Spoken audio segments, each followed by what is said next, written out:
we have here?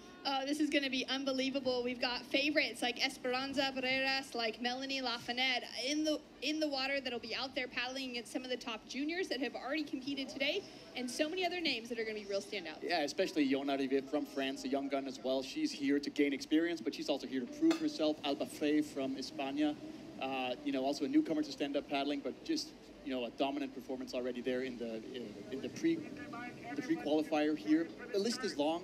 Cecilia Pampinella, definitely also one of those ladies to watch out for. Cecilia winning the junior earlier today, back-to-back junior champion now. So the list is long. Shannon. That's right. That's because we have 22 women that are going to be competing. We did have our semifinals yesterday where we saw the top 11 advancing through from both sides of the draw, creating a 22-person final for the women's side of the draw. Same number that we had on the men's side for the SUP technical as they're on the start line. Yeah, they're on the start line right there as we see them lining up, awaiting the race master's orders to get going. And I think we're going to be going momentarily here, just waiting for that horn to go. Just getting into position. You can see them crouched down, board on the hip. Anthony Vela, the contest director, the race master, has blown the whistle, and they're off to a clean start, running down to the shoreline as fast as they can, getting out to that quick lead, and we'll have paddlers up and riding on their boards. Yeah, lights out, and away they go. The women are off here. Looks like Marie Carmen from Puerto Rico on her Infinity getting a really nice start there. A set approaching as the women head out from the beach here. They're going to go to that first golden buoy. Really some waves challenging here as we see riders in the water. Most of the athletes making it out across. Melanie Lafayette, the not hometown, but the French, one of the favorites here. She's out way in the back of your screen on the right. She had a really nice clean start on the right.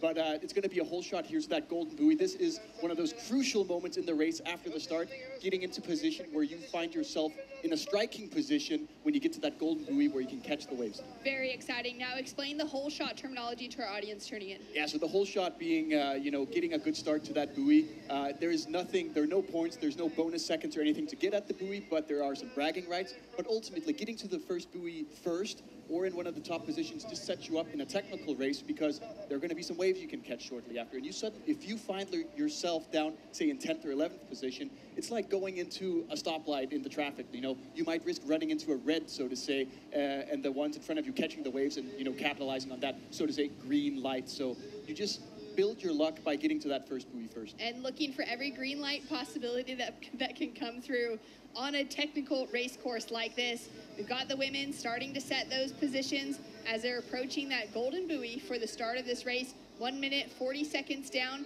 and we've got so much more time to go. There will be 3 laps to this race, and most of them, everybody competing in yesterday, they've already got that feeling for the race course. A couple of them that already competed as well this morning in the juniors conversation, like that of Cecilia Pampinella and Soren Preston, who walked away respectively with the gold and silver medals for the junior side. They're going to be out here competing for their second time today. So this is going to be a very exciting race. I'm calling it's going to be, quick. It's going to be a fast race. It's going to be done in record time in comparison to what we saw from those semifinals yesterday, being that they were just the qualifiers and there wasn't much consequence on the line. No, as we saw yesterday, I think most of the athletes, both on the men's and women's side, conserving energy, waiting for today, just making sure they qualified for the final, and here they are. I think we see Espe Barreras from Spain in the lead, followed by Marie Carmen and Melanie Lafayette, as we see a pack, a little gap forming between the top 3 ladies and the chasing pack here. So yeah, Shannon, as you said, the conditions are definitely cleaner today. We still have waves, but the ocean is much calmer in terms of texture. So the time's also being reflected in that. They're being faster today, and the women putting the pedal to the metal as Espe goes around that first buoy here. A really beautiful turn, no collisions so far. The top 3 women coming off a nice first buoy turn there, but this second pack, watch this. This could get interesting. This could get very challenging. Everyone's really close. You got boards touching each other, which could mean damage. It could mean that just that extra knock that throws the balance off. Yeah, as we see a clean buoy turn there, no one going down. A lot of the women staying close together there. This is getting interesting here. So there's a bunch up on the third pack, and this is one of those moments it's something that's definitely going through the athlete's mind. Like, do they want to play it super aggressive, or do they take if you're super aggressive, you take a tight buoy turn, or if you're playing it safe, don't want to go in the water yet, you take a wider curve and kind of let the action or the chaos go underneath you. And just kind of slide around on the outside. angle of it as we see our leader Espe approaching the first inside buoy. So she's going to make that first right-hand turn and now head out to the last outside buoy. Behind her, we have Melanie Lafayette and Marie Carmen from Puerto Rico. Yeah, that was definitely Espe out in front there. Espe, you know, she finished second last year in the technical race in Puerto Rico. Melanie Lafayette also in that top pack. She finished third last year. Espe probably on paper the favorite in this heat. You know, she's proven herself throughout the season being the strongest competitor. She is, you know, revered among the athletes as the queen of Europe right now in terms of racing. The X factor in this race today, though, is going to be the waves. Espe, you know, also openly admitting she's challenged by the waves. Melanie also admitting it talks to her strong side. So, you know, Melanie probably on paper not the strongest athlete here, but Melanie having that wave knowledge and wave experience that could come in handy. But as we saw in the men's final, that there's wave action, and we're going to see the women take on the waves here in a few moments. That's right. It was really exciting to see that in the men's SUP technical final after, you know, witnessing their semifinal performances yesterday as well. And Melanie was open about that in her conversation, taking out the win for her semifinal yesterday with a time of just over 50 minutes on the clock. She was saying that she really felt like the waves favored her. She's comfortable in those conditions. And yesterday it was a bit stormier. That wind was really strong, as well as the current, which added an extra factor of kind of the unknown and the challenge into it. And she was thriving within those conditions. Now today it's much cleaner. The surface of the water has a little bit of that bump to it, but it's not choppy by any means, as we can see the front pack in those front four guiding towards us. And you can see racers way at the back just taking that slower turn around the buoy. Yeah, and this is that stretch from the third to the fourth buoy here. They're going to go close to the beach into the impact zone in the waves shortly. They're going to be looking over their shoulders on this section, seeing if there's a bump approaching, anything that can propel them forwards. And as we see a nice little probably 10, 20 meter gap there between Espe and Melanie. That top four is made out of Espe in front, Melanie in second, and I believe that's Yona Rivet on her NSP from Team France as well. And yeah, that's really exciting, and that's Marie Carmen as well in the mix. And this right here is the critical situation. It's one of those situations, Shannon, where you know, if you catch a bump or a wave, you can break far ahead. That's right, and we have a bump coming up here for Espe in that leading position. She's just unable to get into it from what we can see with the changing camera angles. She does have a quick look behind her to see how far of the distance she already has in front, and every little bump rolling through is going to be helpful. But we'll be hoping to see one of those sets roll through. It adds that extra element of danger into the equation and that commitment to having to be very skilled in both flat water paddling as well as surfing the waves themselves. Yeah, this is where the surf skill really comes in. If you're able to catch one of those waves, then good luck. Then you have a little challenge in front of you as well. You have to navigate a 14-foot raceboard down the face of it. And, you know, as the high tide is moving in, we are seeing the waves mush out a little bit more, become a little bit more flat and easy to approach with a raceboard. But then again, like we saw the men's final there before with absolute carnage as they came into buoy number 4, which is going to pop up on the screen here momentarily. Yeah, they're just approaching this buoy number 4, which is the first inside surf zone buoy, where they're going to have to make that left-hand turn. Now, with that tide moving up, that buoy is sitting in significantly deeper water than it was even during the men's heat. And we can see that there's just no sets rolling through right now. Yeah. So it's going to be a fairly easy turn around this inside buoy. This is a fairly inconsequential turn happening here. Definitely playing into the hands of Espe Barreras right now. You know, she's coming clean around. No real carnage as we see all the top 4 make it around there. That is Melanie Lafayette in second, Marie Carmen from Puerto Rico in third, and I believe still Yona Rivet from France as we see some action now with waves approaching. Waves approaching, which is going to really change up that situation. You can see the approach on these buoy turns being really, really consequential. Yeah, we've got the pack in that kind of second pack that's quite bunched together still, starting to get some distance. Yeah, there's quite a few names we can recognize. There's Anna Cherky from Switzerland. I saw Taryn King from South Africa as well. I believe that was Paula Rodriguez from Brazil as well. And yeah, lots of action. Søren Preston in the mix as well, the junior finishing with the silver medal earlier today. So again, not a whole lot of breaking waves around this buoy, but you can still see the waves, you know, making it difficult as the athletes were making it around that 4th buoy. Especially as that board turns to be parallel with the shoreline, it just the entire length of 14 feet of that board picks up that side, you know, those breaking waves and pushes those paddlers into others that are right up close to them. So really causing some kind of convoluted situations on that inside turn. Now the leader of the pack, Espe, out in front. We've got Melanie in second, Marie Carmen in third. We've got Iona in fourth, Alba in fifth. Cecilia is sitting in that sixth place position with Anna in seventh and Taryn in eighth. Yeah, so still a relatively tight pack. You know, Espe creating a little bit of a gap, like a 50, maybe 30-meter gap out front to the next pursuers. Then we got another 10, 20-meter gap down to Alba and Anna and Cecilia. So it's still a race that I would say at this point is very open. You know, we don't have, you know, we've seen previous heats where there have been great comebacks with waves, you know, just waves showing up for some athletes and not others. I think most notably, we saw the comeback from Cecilia Pampinella earlier this morning. Actually, she found herself in a very, very difficult situation, having fallen in the surf. She did give up, and ultimately that rewarded her with a wave that catapulted her in front of Søren Preston.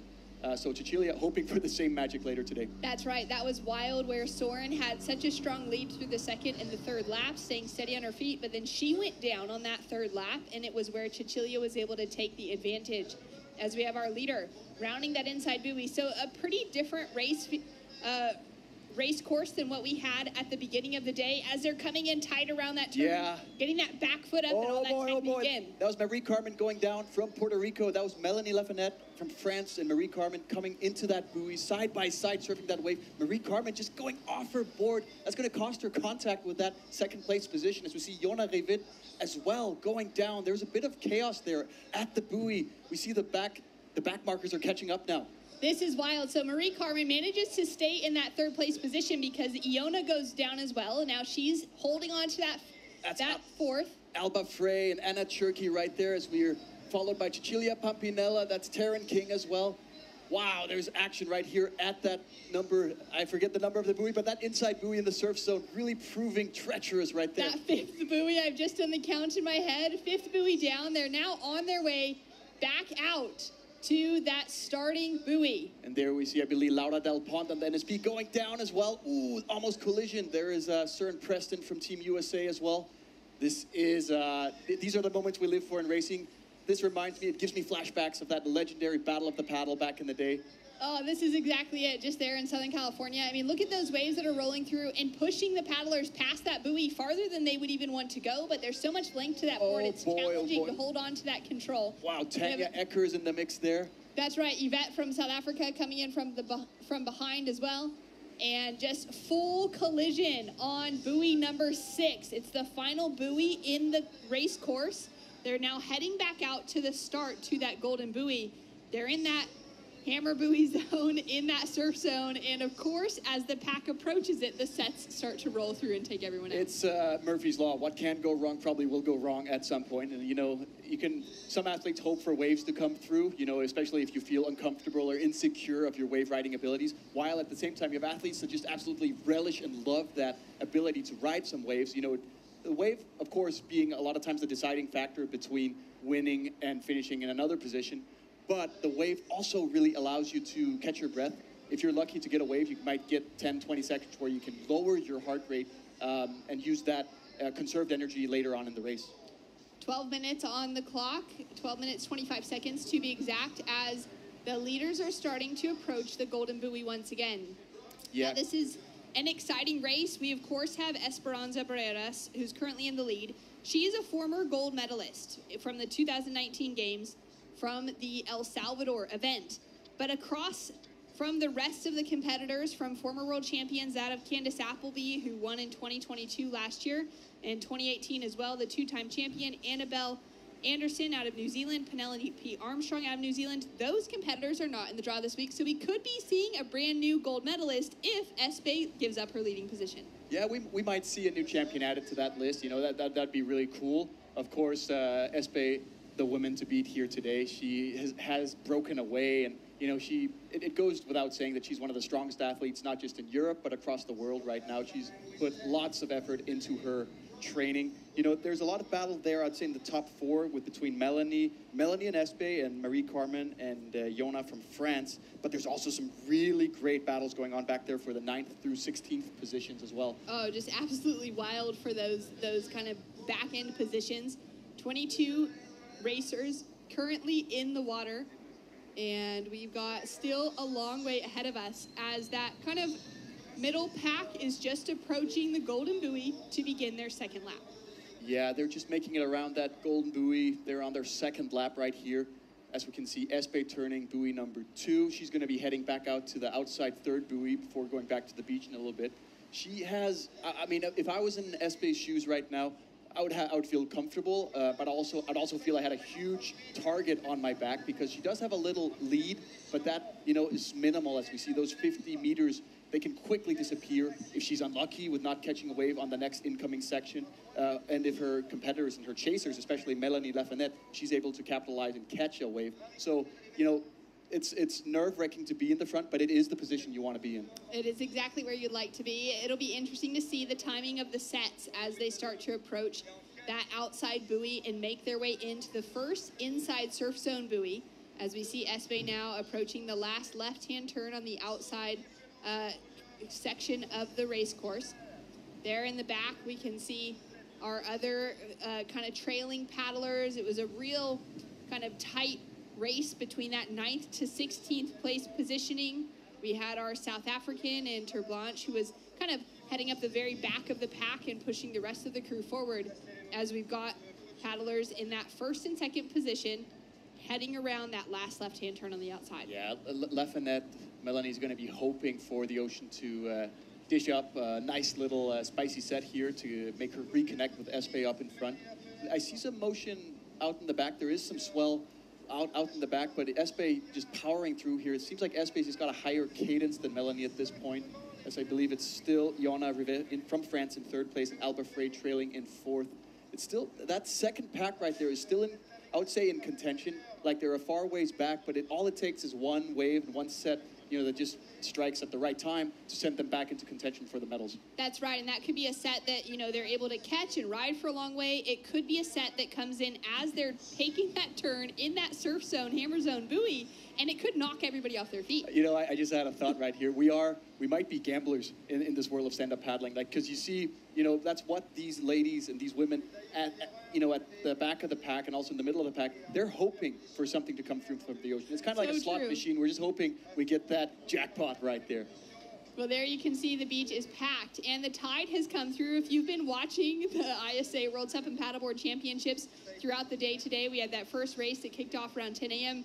You would have noticed that there was a lot of sand on the beach here at La Grande Plage in Les Sables d'Olonne. Now that tide is coming in high. It's going to be peaking high in the next few hours, and it means there's not that much space for the crowd on the beach, but the whole shoreline here is packed. The boardwalk is packed. It's been a really exciting day to have so many locals down by the water to support the World Championships for paddle racing. Yeah, it's an absolutely electric crowd down here. I'm just looking out the windows.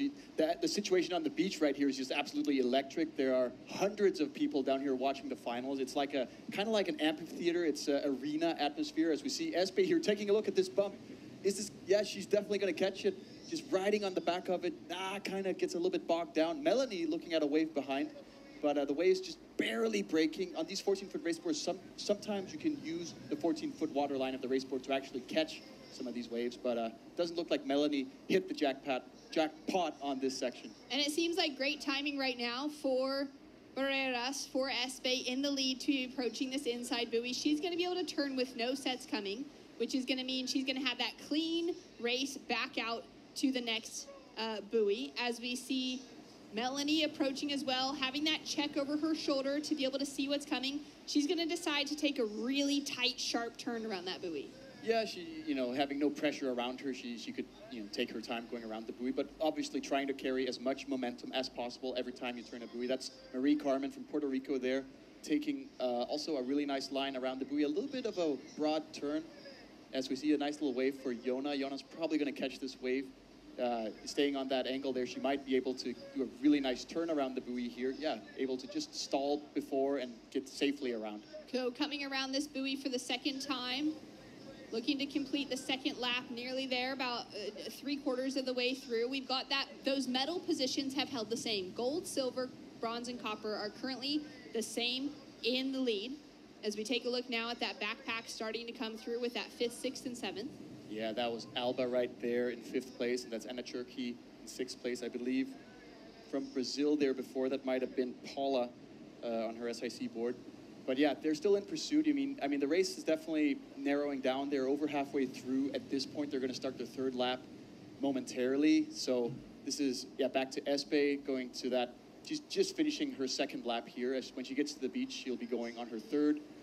And I'm holding my breath, and I'm really hoping maybe my hopes are aligned with some of the backmark paddlers, that a wild set will come through and really mix things up.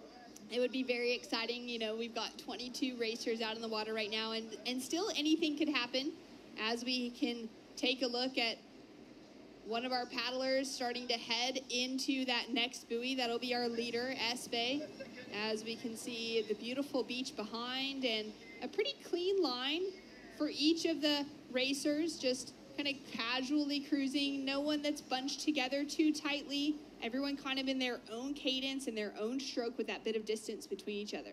Yeah, here goes Espe, just kind of getting a little ride off that bump there. She's going to look over her shoulder, see what's coming behind her. Interesting to see if there's someone on this wave behind her. Espe just barely not connecting with that bump before. I think she might have this wave to herself, so she'll still retain the lead.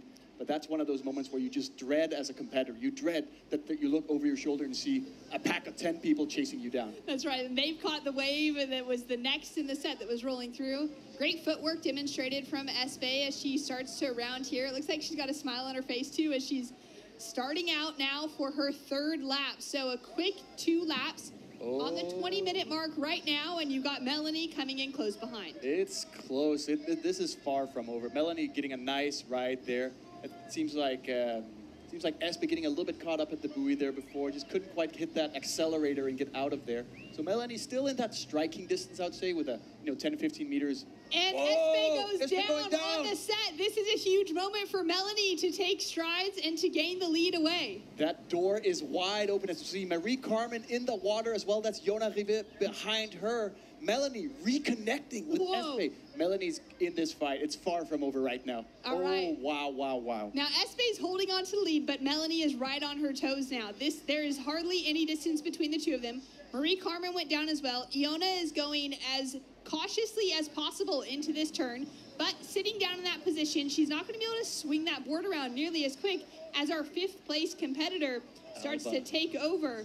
Alba into the 4th place. Iona is losing positions now into 5th, 6th position. Yeah, that's Anna Cherky as well from Switzerland there before, staying in contention. This battle for the 3rd and 4th place is also wide open. So, hard to know where to look at this moment as we see Melanie chasing Espe down. They're going into their 3rd lap. At this point, I think Espe is going to be a little bit frustrated, obviously.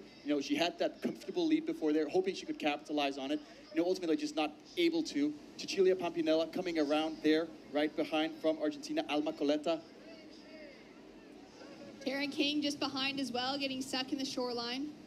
And they'll be heading up that, 6th, 7th, 8th, 9th place position. So they're in the top 10 of the conversation right now. Yeah, and for any hardcore fans watching out there, this is also the anniversary of the Battle of the Paddle, one of the legendary races that set the precedent for so many things in our sport right here. Usually it was this time of the year, the end of September, we'd be all gathering in Doheny in Southern California for, the Battle of the Paddle. And even though the event no longer exists, the ISA has definitely modeled a lot of the racing, especially for the technical, after that event. So just from my humble opinion, I'm happy to see the spirit of the Battle of the Paddle live on through what we're seeing here right now with carnage at the buoys, comebacks happening left and right. So, for all us hardcore fans, I think we're seeing we're walking down memory lane right now. It's amazing. It's amazing also to see the growth of the sport over the years and to see, a lot of that decision-making in the future of the sport also reflecting back to the heritage of the sport, to where it all began in those grassroots movements like the Battle of the Paddle, and to be able to keep a lot of that connected into where we're at with the current World Championships. Yeah, as we look on screen here, this is the 3rd lap. It's Espe Barreras hitting that accelerator. You can see she's trying to break. She's created a little board length, 1.5 board length down to Melanie Lafayette, and Espe is going to try to, I'd imagine her strategy at this point is she would feel more comfortable coming into the final stage of this race ahead of Melanie, because in the waves, if you both ride a wave to the shore, ultimately it comes down to a running race, and that's, sorry for my English, a crapshoot. no matter who you are, ending in that position. So Espe would rather try to get a little lead here over the next few minutes before they enter that surf zone again, hoping to find herself in a better position to finish off strong. To be able to avoid a sprint race when it's a paddle race, to be able to win the race in the paddle and sprint up the beach in a more casual form, than to have to finish out that paddle as hard as possible, and also know that the sprint's going to decide the gold medal. Yeah, and this gives me total flashbacks to Peru 2013 in Lima when I was competing in my first world championship here at the ISA. I was up against some legends like Jamie Mitchell and Paul Jackson, Kelly Margetts in the final, and I was actually in the lead, kind of like Espe was there before, having a good chance that I was hoping I would just catch a wave by myself to the finish line, casually run up. But no. I had that legendary wave with, my idol, my hero, my mentor, Jamie Mitchell, who caught the same wave. And we found ourselves surfing all the way to the beach. And there's that iconic photo that you've probably seen around with Jamie and I thought he reached out towards me. And I thought he was going to try to knock me off. But it was a handshake out of respect. We're athletes, but we're also friends. And we had a good run up the beach that day. What an incredible memory, and great reflecting back to kind of the early days of the World Championships for the ISA when it involved SUP and paddleboarding in the conversation. As we can see, our third place competitor in Mari Carmen rounding that last inside buoy the second buoy in the race course, the first right-hand turn, and heading now out towards the last left-hand turn on the outside section as they're about halfway through this third lap. And it really is, you can see the distance now between first, second, third, and fourth is quite spread out. Yeah, that's very interesting. There's definitely, Espe's building a gap once again. Melanie just doesn't seem like she's quite able to stay on the tail there of Espe. This goes to show again probably why Espe was the favorite on the paper, because she just has the stamina and endurance and able to paddle in a higher gear than, and ultimately also a higher speed for that reason than some of the other athletes. But Melanie's going to be putting all her money here on catching a wave, the same wave as Espe, because that'll send them, this is not the final stretch into the beach yet, but the last surf buoy coming up. That's right. They've still got 2 more buoys that they'll have to hook around before heading into the beach. Talk to me about the cadence and the technical side of the paddling that we're seeing from Espe that's allowed her to continue gaining that speed over the rest of the field. I mean, I think cadence is an element of it. Like, you'll see athletes sprinting, they paddle faster and faster, their cadence going higher for that reason. I think what Espe really is doing is she's getting more purchase per stroke. She's getting more power transferred into the paddle. She's pushing a lot of her muscles in her body to their limit. And, that's what you train as an athlete. You're training your ability to apply power into your paddle. And, that's just where the stronger athlete comes out there. And then Espe, putting everything on the line, because this is she knows this is the chance. If she can, if she's faster than Melanie and she builds a comfortable lead, she might catch a wave, that can separate her. And it's full-on tactics here. But to be honest, it's really simple. She just needs to paddle fast. Paddle fast, paddle hard, get that power and that purchase within every single paddle is so important. We're now at the 27-minute mark. Now, taking a look at our finishing times from yesterday, we've been having this conversation a little bit behind the scenes, Casper, the fact that yesterday's race, there wasn't really any consequence. It was the majority of competitors that were going to be advancing through to finals day. So there wasn't that need to really race all out, to put out all and expend all of that energy. So we had kind of slow finish times. 46 minutes was Espe's finish for her semifinal with the win. And for Melanie, it was a 50-minute finish for semifinal number 1. So 4 minutes between the distance. But taking a look at where we're sitting now, we're going to shave off a lot of the time in this final right here. Yes. And that's because everything matters, because that gold medal is achievable right now. Yeah. So comparing the times to yesterday, you really can't put too much into it. The athletes are pushing harder today, and also the course is changing because of the tide being very different. So it's really hard to compare times because you have an ever-changing ocean. As we have some action right here. This is Espe. Ooh, looking to get around that buoy. She kind of takes a very wide line around this one, leaving the door very open. Melanie's going to be right behind her. So the question is, can Melanie execute a very quick, sharp, snappy turn? Is she going to stay in contention? She's right there. Wow, gaining a lot of distance and getting closer to Espe. That was really well executed. That surf zone for Melanie being her strong suit. But now, is she going to be able to use that distance gained and be able to stay tight as we see Marie Carmen coming through in that third place. Yeah, Marie's still in that third place there. She is going to need a miracle towards the end of the race to get back. Not impossible, but I would say the gold medal battle at this point is going to be between Espe and Melanie. They were both respectively second and third last year in the technical race in Puerto Rico. Espe holding the better card at this point. She is in the front. If she manages to catch a wave, she can determine the race before they hit the beach.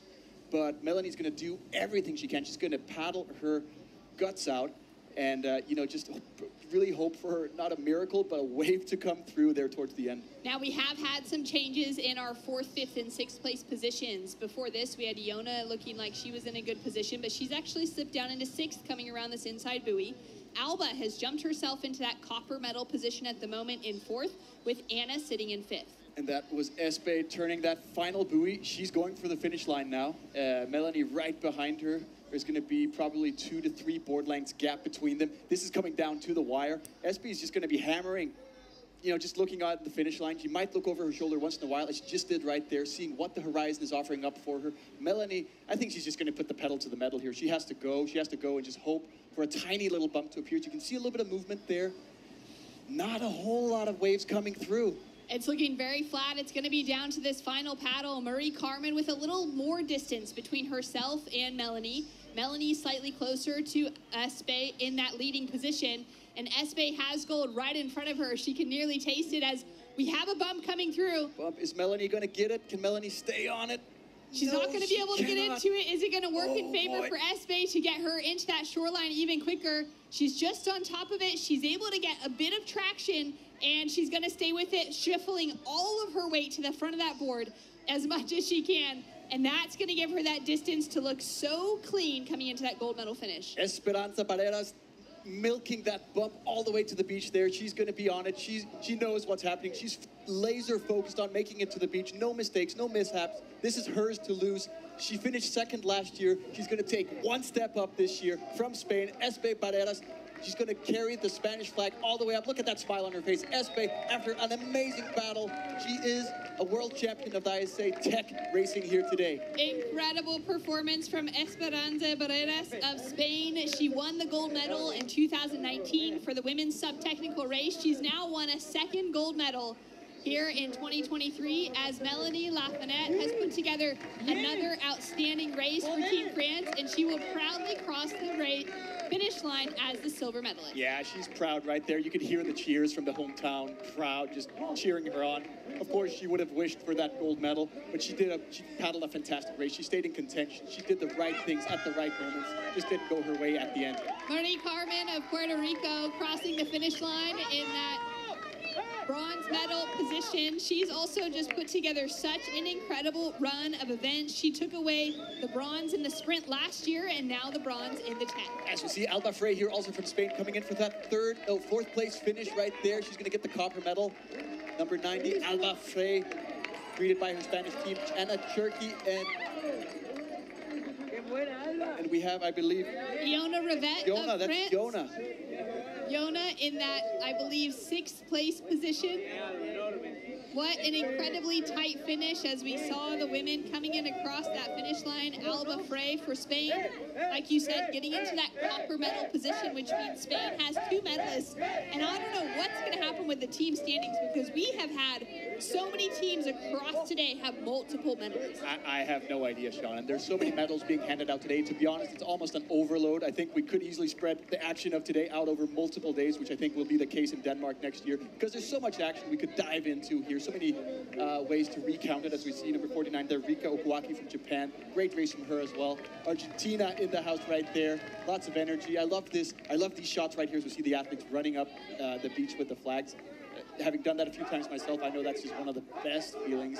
Even though they didn't win, they're going to feel on top of the world. And they finished out a very strong race. So far, we're looking at our top 10 competitors. 8th was Alma, Rika in that 7th place position. Iona was 6th, Anna was 5th outside of our medalist positions. And we'll have more to roll through, but that's our top 8 so far, with Espe walking away with her second gold medal. And this is going to be a tight finish for this 9th and 10th place position. It's Taryn King in the pink shorts that's going to cross the finish line in that that 9th place finish. Yeah, and that is Cecilia Pampinella right there. Cecilia looking like she's out of gas, and that is well deserved. You know, winning the junior race earlier today. That is also, I believe, Jenny Betts of England.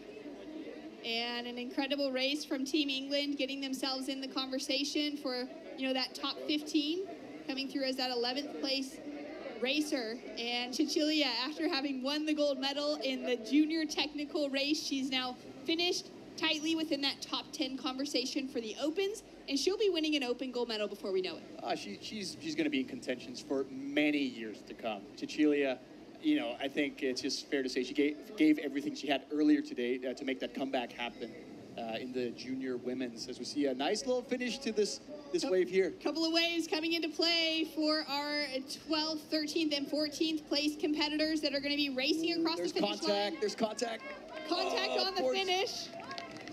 I believe that's Laura Del Pont from Italy, along with Paula Rodriguez from Brazil. And also from Brazil, Roseli Novlowski. So the Brazilians coming in very tight in that 13th and 14th place position, and Italy in that 12th position. We got Marie Buchanan there.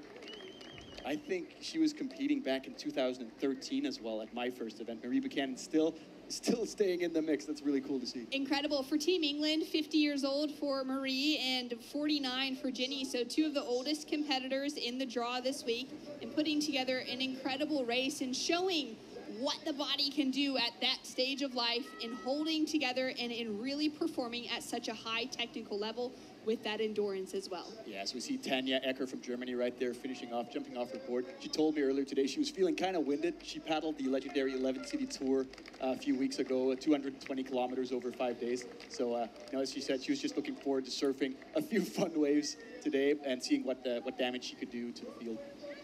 And Takayo from Japan finishes in that 17th place finish. We have a strong sprint across the line. Nimse Garcia right there, Puerto Rico. Great job there by Nimse. And we've got a few more paddlers to finish out. We started the race with 22 in the lineup. You know what I see here, Shannon? I see a tired but very content junior in, I believe, is it Soren Preston? Soren Preston walked away with a silver medal in the juniors event, so her second race today. 3 races of this length in the last 2 days for the junior competitors that have competed across both, and that is extreme test of their strength and their preparation. Yeah, I'm very impressed by all these athletes. They're incredible. Like, just, you know, from seeing their laser focus and pre-performance routines, you know, right before the race got started, to seeing, like, the what do you call it, the joy and relief as well as they finish here. I mean, it's really nice to see, and it gives me flashbacks to all those moments where, you know, you're happy it's over and now the camaraderie really kicks in, and yeah, good on them. Enjoy it all. We take a look there at our top 10 competitors, our top 10 finalists from the women's SUP technical race. Esperanza Barreras finished